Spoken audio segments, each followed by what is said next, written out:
Mae gennym ni gymaint o bethau i fod yn falch ohoni fel unigolion ac hefyd fel cymunedau o bobl draws. A dyna be dwi'n trio pwysleisio yn y cwrs sy gennyn ni.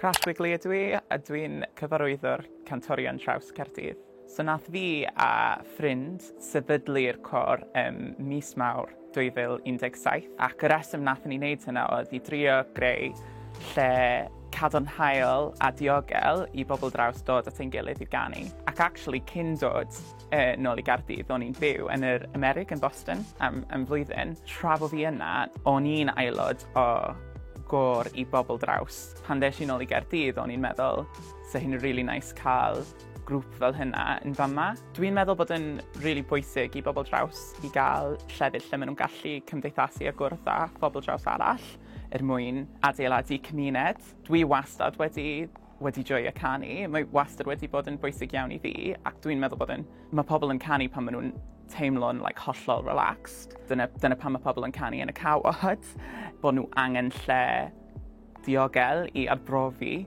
efo'u lleisio nhw.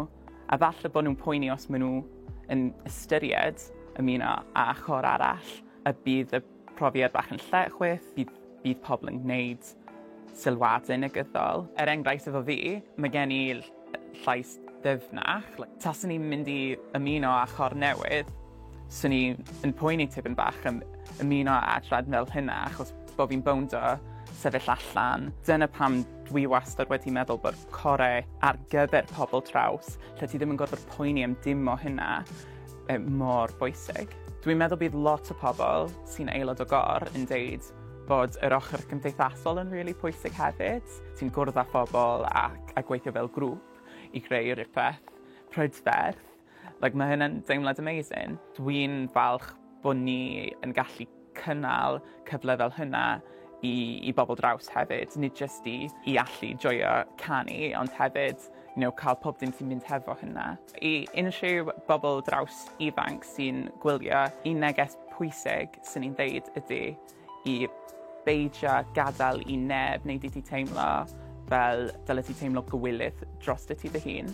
Mae gennym ni gymaint o bethau i fod yn falch ohoni fel unigolion ac hefyd fel cymunedau o bobl draws. A dyna be dwi'n trio pwysleisio yn y cwrs sy gennyn ni. So os mae unrhyw un wedi falle cael ei hysbrydoli ac yn ystyried ymuno yn grŵp ni, please cysyllta â ni, so ni'n dwlu ar gael di yn ymuno â ni. Diolch yn bwysig be di dy brofiad canu neu brofiad cerddorol. Mae gennym ni aelodau o bob math o brofiad, so ni'n dwlu ar glywed ohonoch chi.